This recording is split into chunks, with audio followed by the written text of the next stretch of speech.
Hey everybody, it's Jack Ramague with Straight Talk with Jack. I wasn't going to do another episode here for a couple days, but last night changed that. I'm going to talk today about some of the record stores in the Seattle, Tacoma area where I live that I visited this week.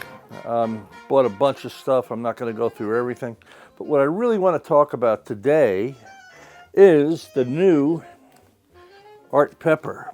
I'm sure there's going to be a lot of YouTube channel reviews on this, and talk about the packaging and all of that. I'm not going to do that. In fact, I wasn't even going to do a talk on this. I leave it to other people. It's been talked about already. This is one of the 4 or 5 contemporary records that are going to be reissued through Craft Records, Acoustic Sounds, mastered by Bernie Grundman and pressed at QRP, which is great. But I have to talk about this. So last night I pulled out. I don't have the original. I have about a 2 or 3 pressing. A couple of years after the original came out, contemporary, but it's still great. It's the blue, it's the green label with the gold letters, and it's exceedingly clean. And I listened to this many times, and I said, when this reissue comes out, I'm dying to hear the difference. I've got some reissues that don't sound as good as the originals. Most do. There are a few exceptions. But, man, was I blown away by this. And I have to hand it to Grundman. He put his mark on this record. First of all, musically, I think it's one of Art Pepper's greatest records, though I do agree with Dan at the Jazz Shepherd, who you should listen to and learn. That there are other contemporaries that need to be done. This is one of the most known and popular contemporary records ever made, rightfully so. Musically, it's just an amazing thing.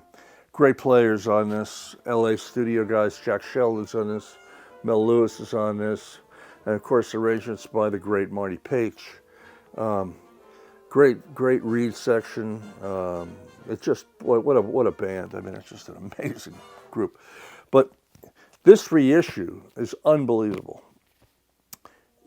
The original is unbelievable, but the reissue has sounds that, man, I just wasn't hearing before. And it's not just Art. Yes, Art sounds a little better on the reissue.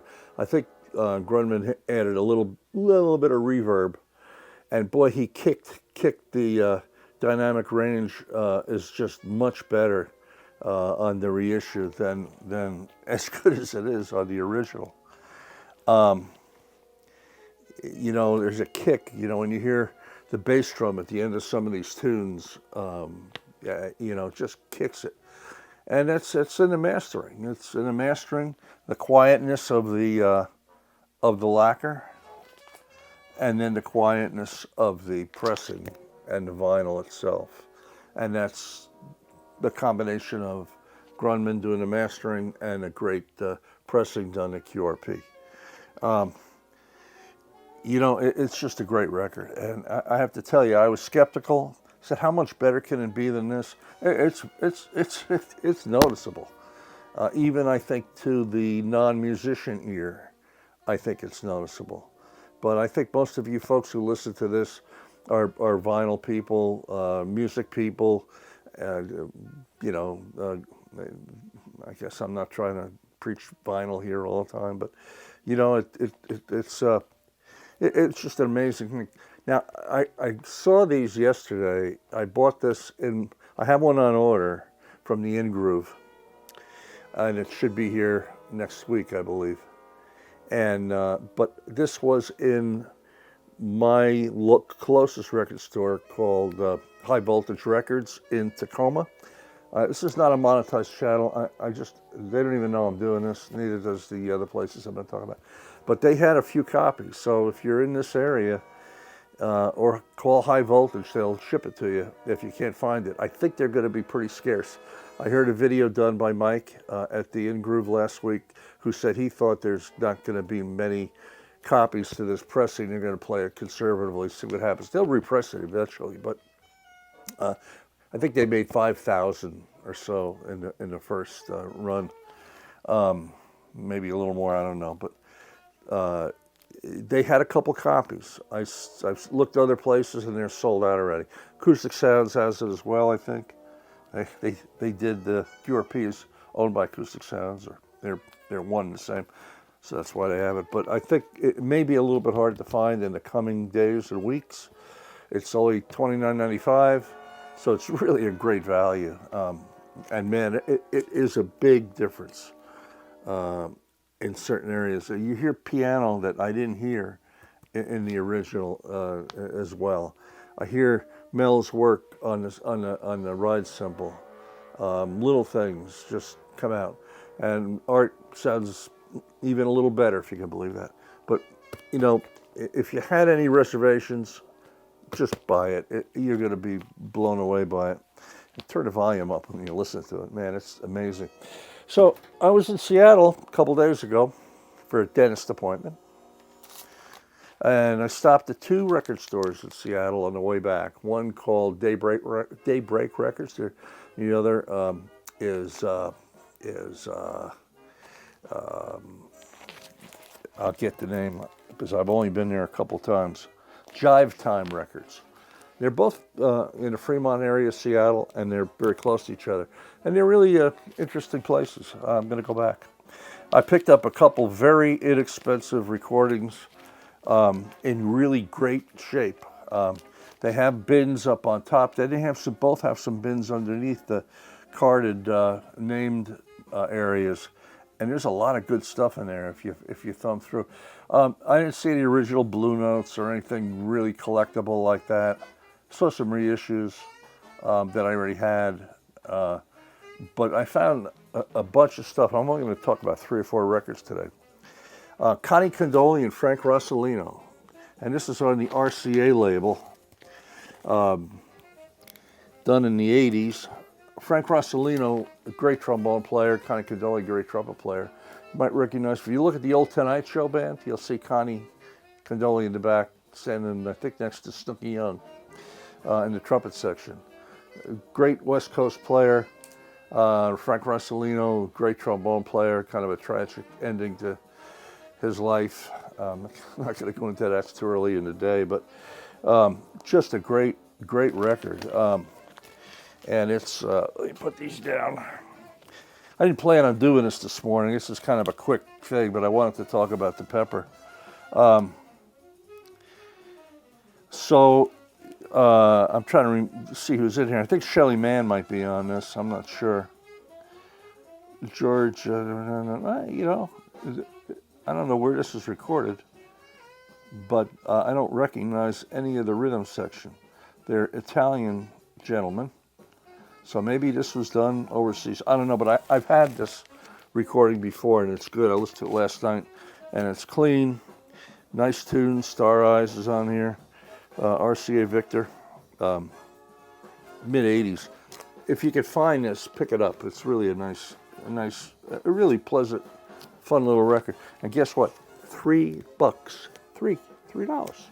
Very clean. Very, very clean.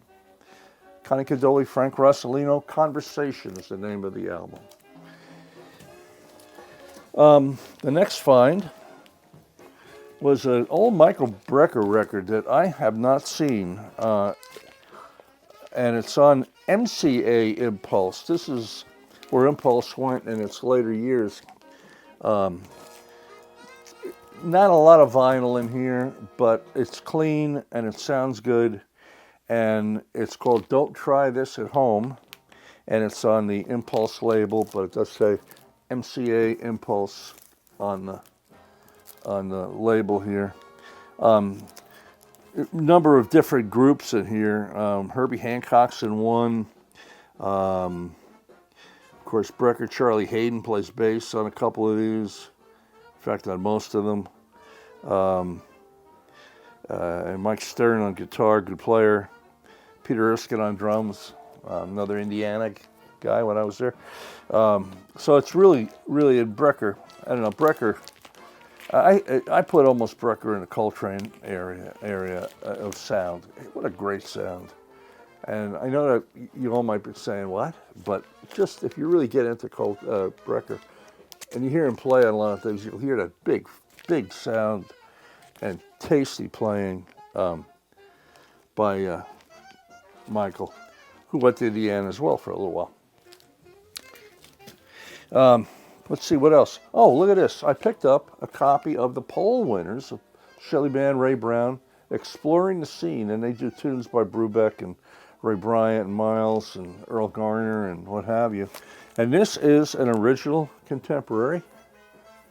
And this was $9.99, and it was in great shape. The jacket's not in too good a shape, but the record itself is very, very clean, as you can see. Very, very clean, and of course sounds great. I'm not sure if this is one of the ones that's being reissued. It might be. I know they're doing the poll winners, but it might be. But it's just a great record, and it's it's Barney Kessel, Ray Brown, Shelly Manne, Exploring the Scene. I'm sure Discogs might have a copy of it, but it's just a great record, and it's. I think this was recorded again in 59-60 at Contemporary. I don't know if Grundman was there. Grundman cut his teeth at Contemporary, and that was his first major job. That's why these reissues are so good. He had his hands and footprint on it in the beginning. But, these contemporaries are amazing. And Ray Brown, Barney Kessel, Shelly Manne, boy, you can't go wrong with that. $9.99 underneath in the bin. And this was at Daybreak Records. I'll put links to these up for you people here in the Northwest that are listening. Another contemporary, another Shelly Manne, $19.99. It's a little bit more. This is a little bit, actually, it's a newer, it's a Fantasy pressing on Contemporary. Fantasy bought Contemporary, I think. It had something to do with them in the early 80s, I guess it was. But this was Charlie Mariano, Stu Williamson, one of my favorite little trumpet players from LA as well. Brother of Claude Williamson, the piano player. Mariano, what a great sound, very underappreciated. Dan the Jazz Shepherd really likes Charlie Mariano. I'm sure he likes this record and owns it. But Mariano's a great player. Russ Freeman, Leroy Vinegar, and Shelly Manne. Again, his men play Bill Holman's quartet, etc. You can't miss with a group and tunes like this, and recorded at Contemporary. It's recorded in 1956 by Roy Denon, who I think had something to do with getting Grundman to Contemporary. I'm going to put a link to a video that is up on YouTube, hosted by Chad Kasem at Acoustic Sounds, with Bernie and John Koenig, who is his dad, Lester Koenig, was the owner of Contemporary and really had his act together in recording. I'm going to link that below. You all should listen to it. It's about an hour, but boy, it's just interesting to hear them talk. And they'll talk about the Art Pepper and how mastering is done, and you'll see the equipment, and you'll get a good idea how things work. It's really a good thing to check that out. It takes about an hour to listen to, but you'll walk away with a new appreciation for mastering and Bernie Grundman's work. And there are other great mastering people, Ryan K. Smith, and I could go on, the late Doug Sachs. I mean, there's all these guys really had a lot to do with how these records sound. I'm sure you all know that. I'm not going to be repetitive. But these contemporaries, if you could find them, this was a little bit higher. This is a $20 record, and it's probably what the going price is on Discogs. But it's really clean, and I just love that group, love the sound. And the last one I want to talk to today, I haven't heard this yet. I did put it on just to check its quality, but this is on Vogue Choral Records, and this is I've not seen this. I have a lot of Al Cohn and Zoot Sims quintet, but this is a new one. It's on a really crazy cover. It's very flimsy, but it's Coral Records from London, and this was made in England. And I think it's probably, I haven't seen this anywhere. I didn't even know it existed. But, you know, it goes back to the 50s. Heavy vinyl and, you know, really good condition. There's some noise on this. I'd say, I think I rated this in my Discogs. I think I had it in as good. It's got to be good and good plus. It's not great, but the music is really amazing. This is a $15 record at Daybreak Records, underneath in the bin, on Coral Vogue. Just a great find. I didn't even know this is around. But you know, you get into, if you live near a big city, I'm sure there's 2-3 record stores in these big cities that that you can visit. But in Seattle, there's a couple more other than the two I go to, Daybreak and Jive Time. But I have to tell you, the High Voltage Records in Tacoma I think it's a lot better. A bigger store, more selection. You know, than the other two. The Jive Time and Daybreak did not have the Art Pepper record. They didn't have any. High Voltage Records had, I think they had 4 or 5 copies. So anyhow, I just really wanted to talk about that Art Pepper record. You have to check it out. It's really a great record. And if you're in the area, these 3 record stores are well worth your time. And that's it for this quick one today. We'll be back. Thank you again for tuning in. If you like what you heard, you know, all the likes and the subscribes and the comments, all of that. Again, Dan at the Jazz Shepherd will really give you a lot of history on this stuff. And check out that video that I'm going to put up that I watched last night. It's really informative, and it's really a fun thing. So we'll be back. Thank you all again for coming by, and we'll talk to you later.